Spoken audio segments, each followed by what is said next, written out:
think it was GM or Ford saying if we paid the auto workers this, we'd go broke.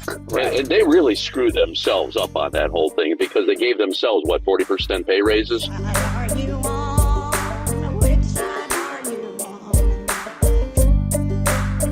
Really great stuff from Sean Fain, my president. Yeah, so there we go. That's the update on the UAW. We're going to talk some more about that here in just a minute. But we have Ed Flash Ferrenc on the line now. He is the host of America's Workforce, the country's longest running union radio program and the only daily union radio program. Been doing it for about 30 years. Flash, welcome back to the Valley Labor Report. It's always good to talk to you. Well, thank you. I appreciate it. And thanks for being a guest on our show so many times. You're always there when the moment arises. But I haven't been there since the beginning. I just want to clarify that. I started 25 years ago. The show started in 1993, so we're in our 30th year. And I started in 1998, so 25 years for me. 3 years podcasting in June. Started podcasting right when the pandemic pretty much started in June of 2020. And the good news is, I want to tell you maybe about 8 months ago, we were in the top 15% of all podcasts. And you have to understand there's 2 million podcasts going on right now. And just about 3-4 weeks ago, we're in the top 1%. So it's really been exploding. And we're not on every day. We're on every weekday, Monday through Friday. Right. Yeah. Just to be clear. Yeah. But it's a great show. I love doing it. I got a strong labor history in my family. My dad was a steel worker. And I might have told you this the last time I was on the show. I worked 2 summers in a steel mill with my dad. This was U.S. Steel, the old Cuyahoga Works, which is, been mothballed like so many steel mills today. But I worked there in the second summer. I told my dad and I told the coworkers, man, Dad, I don't know how you did this for 42 years. Yeah. I said, I'm going into radio. And a couple of the guys laughed at me. And next year, hey, there it was. I got in at $2 an hour at an AM station. I went across the hall to the FM station, and the rest is history. There you go. So yeah. It was a fun time. Yeah. On top of now 25 years doing a union radio program, Flash was a big Ohio celebrity back in the 80s, right? You were doing just regular like rock talk radio. Yeah. Well, it was pretty much rock and roll. It was WMMS, the home of the Buzzard. The Buzzard came to light in 1974. And the Buzzards return to Hinckley every year. I don't know if that's big news down there, but like March 15th, they returned to Hinckley. And at that time, Northeastern Ohio was going through a big change. We lost a lot of factories. They were closing. A lot of companies were just moving south or closing up altogether. And Cleveland was pretty much, they called it the mistake on the lake. And it was a dying city. So we were thinking, well, what would be the bird that would fly over a dead city? It has to be a buzzard. There you go. So it became the mascot, and it changed over the years. But what made the station so popular is, well, we were just in tune with the city. When the factories closed, rock and roll became the industry, and we were on the cutting edge of a lot of new music. David Bowie broke out of Cleveland. Rush broke out of Cleveland. A lot of big acts broke out of Cleveland. And I think it's just the roots of rock and roll were here. And that's why we have the Rock Hall of Fame in Cleveland. And they're adding on to that too. By the way, that's a union built facility. Very cool. It opened in 1995. They're adding another 50,000 feet to that. And that's going to be all union as well. So it's a good union city in Northeastern Ohio. No doubt about that. And you know what building I just learned from Twitter that was union made? Have you seen the videos of the Sphere in Las Vegas? Oh, one of my kids is there right now. Yeah. Really? My stepson. Yeah. My stepson, he left Thursday morning and he called me. He called me yesterday. This is funny because he pretty much lost his voice. I said, John, are you all right? He says, I was singing every song because he's next to Pearl Jam. He's gone to 39 Pearl Jam shows. And let me say, he's raised in rock and roll. When I was working at MMS, Right. he was one of our interns there. So he grew up in the concert business. He went to all the shows. So, and he's just carrying that tradition on, even with his kids, my grandkids. And one of my grandkids went with him Thursday night as well. But I talked to him on a Friday morning, yesterday morning, and he didn't have a voice left because he was so. He says there's nothing like it, absolutely nothing like it. And he says, God, it would be great. He's thinking of if Pink Floyd would be touring today, that would be the place for them. So absolutely. Yeah, it's definitely on my list. If you haven't seen it, I mean, you got to go look at some of the videos. It's really crazy. And it is union made. The production is done by the stagehands union there. And the architectural stuff was done by the sheet metal, smart sheet metal union. So yeah, pretty cool. 160,000 speakers. And they're in the seats. Wow. Can you believe that? And like 2 million LED lights. And it's funny, if you look at some of the like close-up stuff, if you look far away, it's really amazing at kind of the fidelity and how high definition it is. But if you get, close to it where you're like, you can touch it, you can see that the LED lights are like, they're like this big. And they're just like a floodlight kind of thing. But if you get far enough away, it looks like it's a TV. It's just a marvel of engineering. Really, really cool. I got to get it on my bucket list. No doubt. Yeah. No doubt about it. But let's talk about America's workforce. You said that, you've been, you've broken into the top 1% of podcasts. What are some of the stuff, some of the folks that you've been talking to, some of the stories that you've been covering over the last few weeks? Well, just like you, we've been hitting on the UAW almost daily, and we had a couple of good interviews with folks, scholars. There was a guy, I suggest you might check him out, Dan Graff, and he's with the Higgins Labor Program at Notre Dame. And what he said right away, and I know you're reflecting on the same thing that I am, it's the militancy of the new union leaders like Sean O'Brien with the Teamsters, and obviously Sean Fain with the UAW. And he pointed out that he feels that he is channeling Walter Reuther. Now, Walter Reuther, legendary auto leader back in the 30s. I mean, he did the sit-down strikes back against GM. And he feels he's in the same vein as that. And I have to point out, too, John Nichols at The Nation magazine pointed out when President Biden, went to the picket line a couple of weeks ago, he went to the same area. He went to Reuther's local.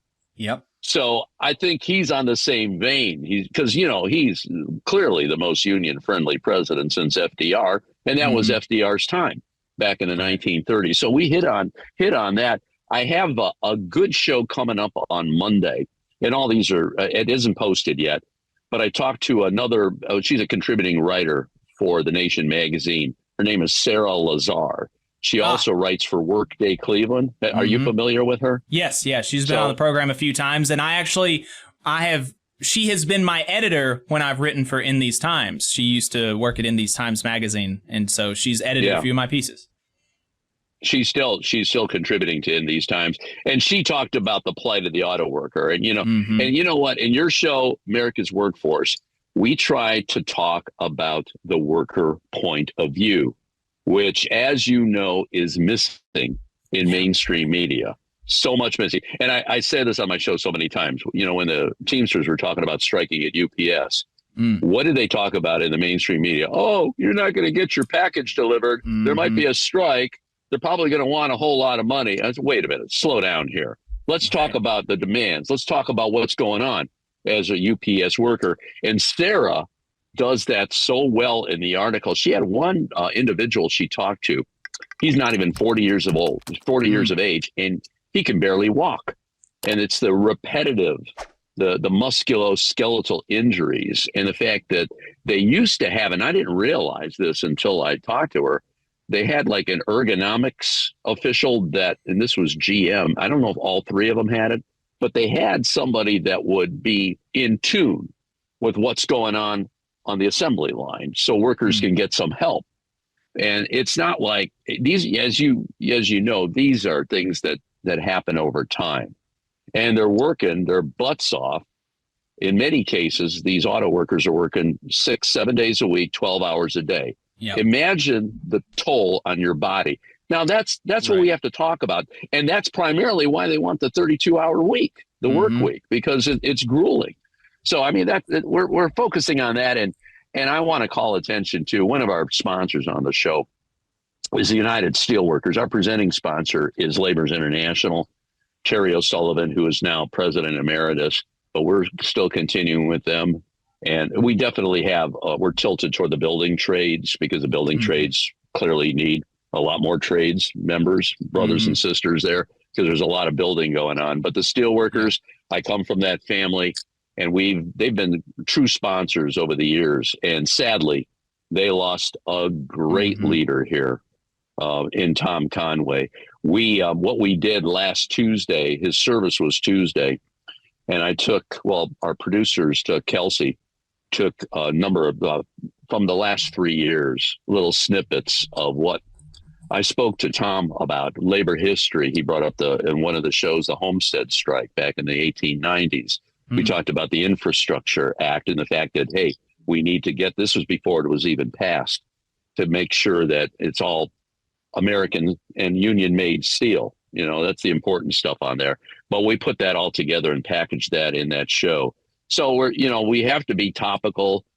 We have to showcase the leaders like Tom Conway that made a difference, and he made a true difference. I read an op-ed that I had. I was saving this. In fact, I was talking to Kelsey Coyne, our producer. I said, let's try to get Tom Conway on the show, because, as you know, there's a lot of organizing going on. Sadly, the organizers, once they get the union formed, they're having a very difficult time getting the first contract. Right. And Tom Conway wrote an op-ed piece on this, and it's probably on the Steelworkers website, because he was one great negotiator, how important it is to be tough on the management or the owner of the company, to make sure you keep hammering that point home. We have to get this. We have to get this.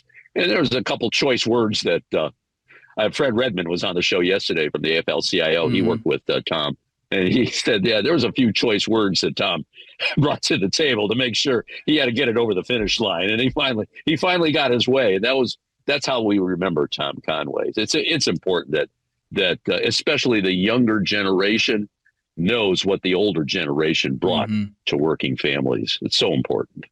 Absolutely. And did you see, and maybe, well, we can talk some about California here in a bit, because there's a lot of mixed news. There's some good news and some really bad news coming out of California. So I'll put a pin in that for a second. But you talked about UPS. You are not like very online, so you don't see like a lot of YouTube shows or stuff like that, do you? Not too many, no. So there's this guy who's pretty popular. I mean, much more popular than us on YouTube. Patrick Bet-David. Guy's got like millions of followers or whatever. He's a multi-hundred millionaire. Made his money in insurance. So you know that he's a very hard worker, right? Super legitimate. Oh yeah. Yeah. Can I stop you right there? Insurance. I tell you, everybody's got an insurance story. Okay, this is the only company on the planet that can take your money. Okay, and then when you have a claim, deny payment to you. Now, I don't know, man, that's a pretty good racket, in my opinion. They take your money and they raise their rates. Yep. And then when you have a medical claim or a car claim, we can't cover that. I'm sorry, we can't cover that. Okay, sorry. Continue. Yeah, no. So he's an insurance salesman. So, super like above board, very ethical kind of guy, right? And now he does a podcast. And he was covering the UPS stuff. And he was talking about how terrible it was that UPS drivers are going to be making $170,000 a year. And now, okay, we can just set aside for the moment that $170,000 a year would be everything included, all benefits included, and including overtime by the end of the contract for UPS drivers at the top rate. So, you've got all sorts of caveats. The majority of UPS workers are not drivers. They're warehouse workers. They have different rates of pay. A lot of drivers are not at the top rate. They're in their first, second, or third year. And, you're not guaranteed overtime necessarily, all this kind of stuff. But okay, theoretically, by 2028, if you work all this overtime, if you include your healthcare and your pension benefits and all of this, maybe you get $170,000 all told. Maybe. That's what the media was saying. And so right. He was presenting it like that's what they were going to be making immediately and how terrible that was. And he said something about, maybe I should go work for UPS. And it's like, do it. Go. Like, what are you waiting on? Go work at UPS then. I don't know who's stopping you. Yeah. It's so frustrating when people, especially when people like that, talking totally out of turn. They don't know anything about what they're talking about and acting like it's so ridiculous that, a worker would be well compensated for doing, really difficult labor, driving around in the hot sun, delivering these huge packages. I mean, they deserve every bit and more of what they get. And the idea that some guy worth $200 million is going to be chastising them is just, I don't know. Yeah. Crazy. Well, that's the wedge that the super wealthy like to drive in between themselves and the rest of us. I mean, it's pretty typical. This came up. You remember the bakers went on strike. I think it was with the cereal companies, Kellogg's, a couple of years ago. They've been on strike at a few different places. They went on strike at Frito-Lay. They went on strike at Kellogg's, and right now, actually, there are some bakery, BCT GM. They've been on strike since June. About 200 of them in Memphis at a soy protein production plant. Hey, 5 seconds. Just wanted to say that this is only possible because of our donors. If you want to see more of this, then consider donating yourself at tvlr.fm/donate. So anyway, sorry. Well, I remember when that came up. No, that's fine. There was some pitch by management saying that they were making $130,000 a year. Right. And again, they just throw that out of there. GM, with the getting back to the auto workers. I don't know if it was, I think it was GM saying, or Ford saying that if we paid the auto workers this, we'd go broke. I mean, come on. And look what they're making. Right. And they really screwed themselves up on that whole thing because they gave themselves, 40% pay raises a little while ago. So, I mean, and you notice it really hasn't come up that much that people want to be auto workers all of a sudden, to your point, dealing with the guy that got the insurance business and all that. But it's that wedge. I mean, they want to do that. They want to make it look like the unions, unions are driving up the wages, driving up the benefits, and ultimately we're going to go broke. That's what's going to happen. So that you know what, we're going to deal with that for a long time. Just be ready for that. Definitely. I mean, one of the stations that we're on is a conservative radio station. I think I've told you that before, and so I hear that a lot on the station that we are on during the week. So we only have so long to try to push back against some of that, but we do what we can. But yeah, I know, like you, I have really been enjoying seeing Shawn Fain, and his, I don't know if you're from it. Do you know what drip is? I'm sorry, drip? Yes, drip. That's what we're doing the vocab test. Yeah, so that's what the kids today, that's what they call your threads, your threads, fit, your style, your clothes essentially. Yeah. Oh, okay. So it's drip. And so Shawn Fain had some drip on yesterday. I don't know if you had time to watch watch his stream, but I enjoyed seeing that.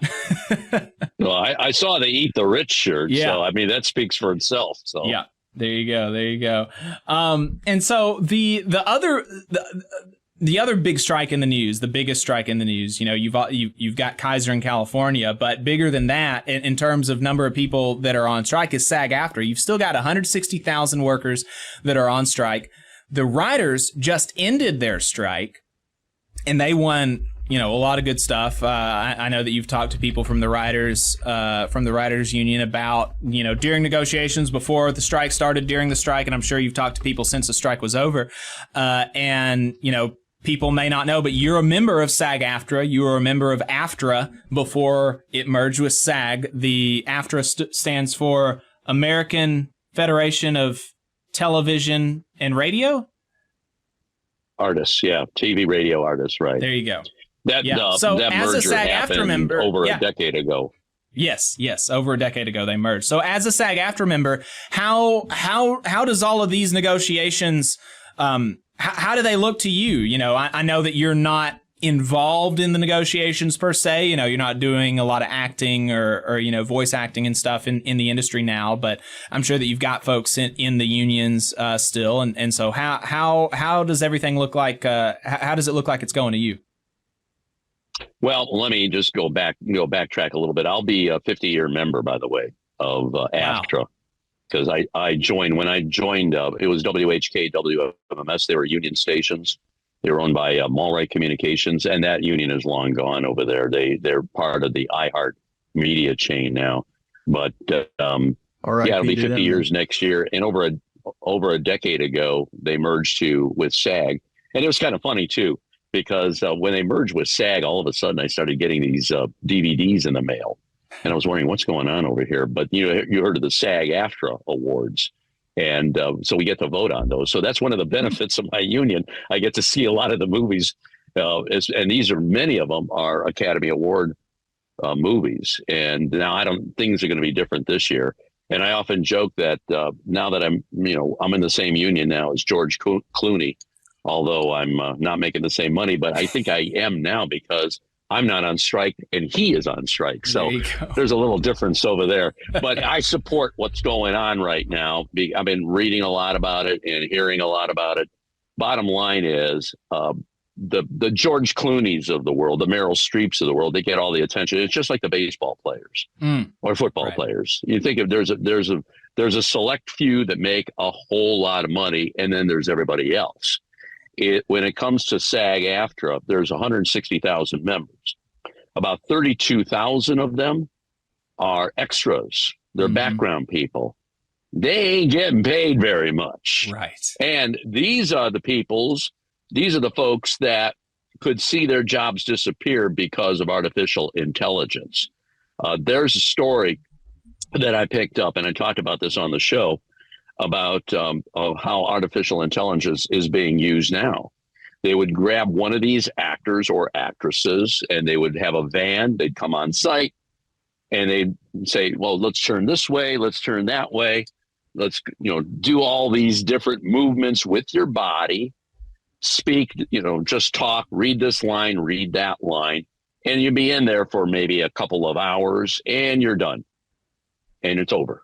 You get paid for that one session, and that's it. They can use whatever they want for as long as they want it. And that's a big issue. And we're seeing that, well, what's going on with robotics. I mean, pretty soon, when you go to a restaurant, you won't even be served by a waiter or waitress anymore. It'll be a robotic type of thing.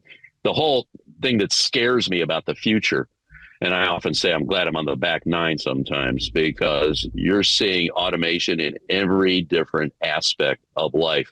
The longshoremen were ready to go on strike because they wanted to use robots to unload the ships off the coast of Los Angeles and Long Beach. They said, if you're going to bring them over there, we're walking out. I mean, we have to put our foot down on this kind of stuff. I get it. Things change. There's technology and all that. You got to find ways to embrace that and make sure that the jobs aren't going to disappear. Getting back to your comment, though, I totally support it. I think they're going to make some progress now. This is my gut telling me. They finally got back to the bargaining table. The writers have settled. I think that I know they were ratifying that contract this week. That process might be over, but it looks like they're finally going to settle that and sign off on the contract. And the other, I feel that SAG-AFTRA members, they're going to come to some agreement soon on that. We'll see what happens. There's a lot of different contracts. I'm not part of it, but I think Fran Drescher is doing a great job. She's doing a great job. Again, another militant type of labor leader, a new style labor leader. This is the right place and the right time. If you want to be vocal about workers, now is the time. Absolutely. Since I thought about it, I wasn't originally going to ask you about this, but it kind of came up, or I thought about it during the conversation. Everything that's going on in California, have you seen that they are, and this is one of the things that Gavin Newsom has done that is good. He signed into law a bill that would that will mandate now 1 week instruction in high school for workplace rights. So, how to get in touch with the Department of Labor, how to form a union, how to file a complaint with OSHA, stuff like that. A whole week on it. Have you seen that? No, I haven't. I appreciate that. That's great. Because he's done some things that kind of raised a few eyebrows. Yes. About the unemployment benefits for the strikers. Now, they have those benefits in New York. I don't know if you're aware of that. Mm-hmm. So the SAG-AFTRA members in New York are getting unemployment benefits, but not in California. But apparently their unemployment compensation fund is like almost $20 billion in the red. So that's kind of why he didn't go that route. But no, I like that. That's a great idea. Something we probably won't see in Florida, right? Yeah, probably not in Florida, probably not in Alabama. Although our labor council, if we have anything to say about it, we're going to try to get in there anyway with our own local school boards.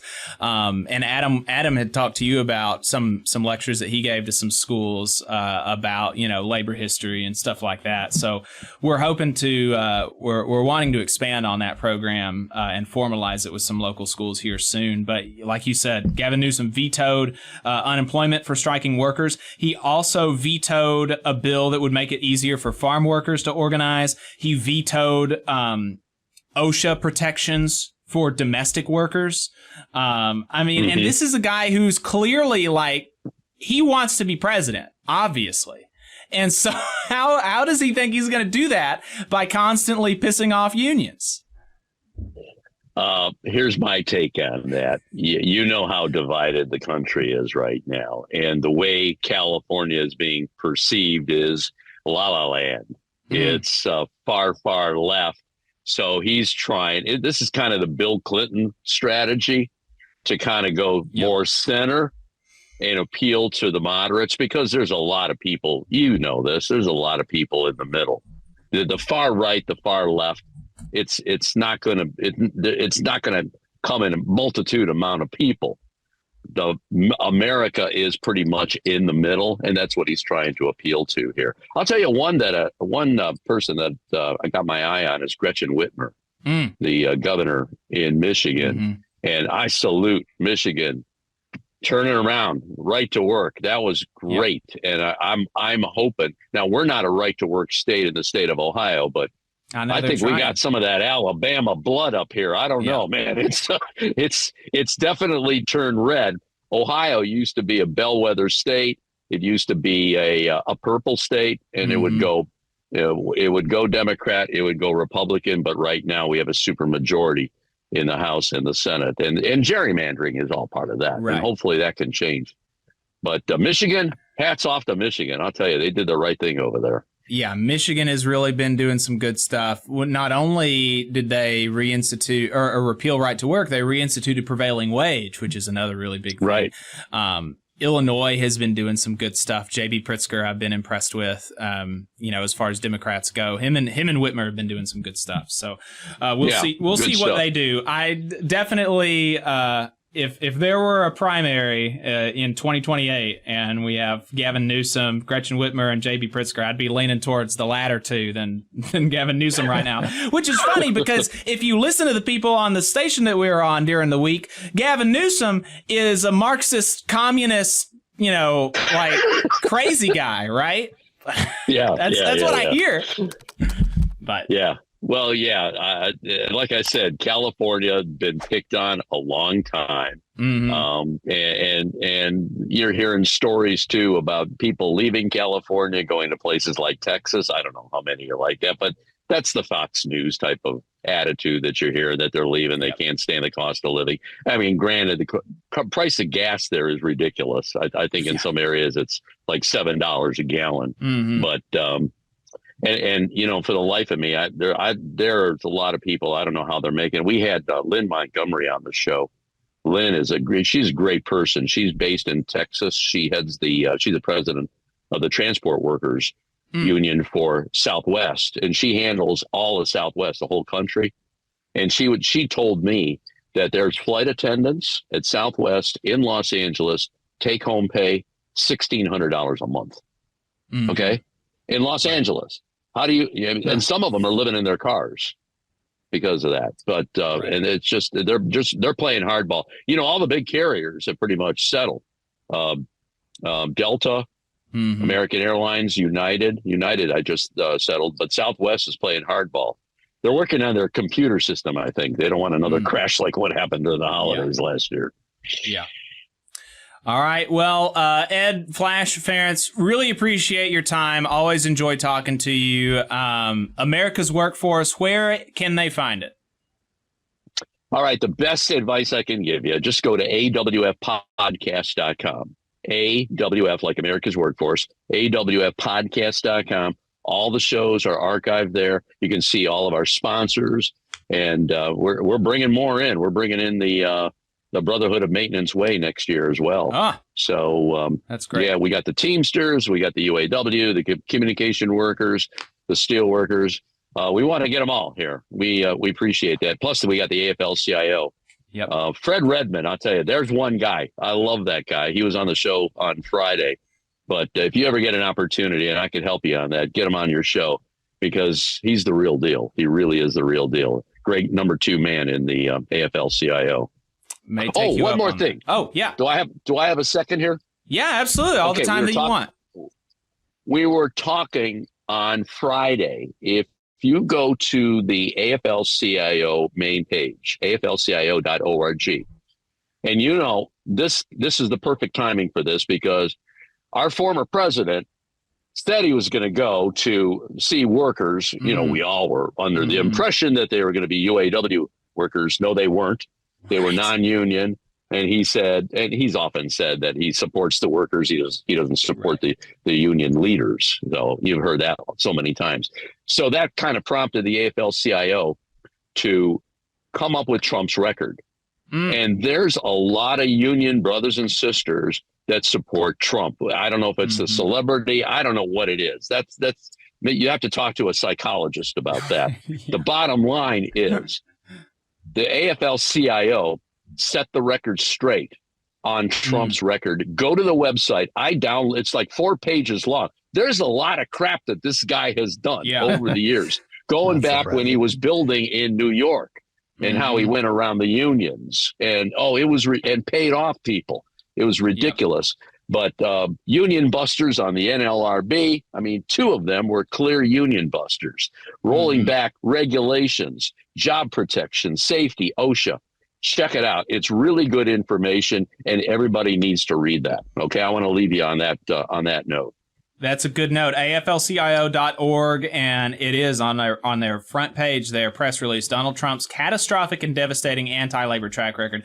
The thing that I like to bring up the most when I'm on, I do like a guest spot every week on the morning show on this conservative radio station, and the thing that I like to bring up most about Donald Trump is that he appointed a coal executive to the Mine Safety and Health Administration. And that's right. Would you believe it? This coal company executive rolled back a proposed rule that Obama was pushing through to try to protect miners from silica, which is responsible for a huge increase in black lung. I believe that you've talked to Kim Kelly about her investigations into that, and it's just, that is responsible. That, probably 6-year delay in this rule being implemented. Hundreds of coal miners have died because of Donald Trump. So, yeah. Elections matter. Elections matter so much. And it's sad that so many people are consumed by celebrity, or there's just some things about certain people that they gravitate toward. But you have to vote in your best interest. Read about the candidate, and it goes beyond the president. It goes in all races. Read about the candidate, and whatever they're going to say a lot of things. Let's be honest. Right. Follow what they do. Follow the laws that they're behind. Actions speak louder than whatever. Words. Yeah. I'm getting all fired up. There you go. Words. Actions speak louder than words. But I'm getting fired up here because it just ticks me off that people, I don't know if some of them just don't care. They don't understand the political process. They don't follow what a leader, what a person in a power position can do to you as a worker. Mm-hmm. Maybe that's the best way to describe this whole thing. But they have to really kind of delve into that. I know people are busy. They got a lot of, they got kids, they got grandkids. They're working 2-3 jobs because of the jobs not being union jobs. But you got to pay attention, and you got to get the right people in office. And when you get the right people in office, good things happen. There you go. Ed Flash Ferrenc, America's Workforce Radio from Ohio. Weekday daily union radio program. Only one in the country. Appreciate your time, brother. Thank you. Thank you. Anytime.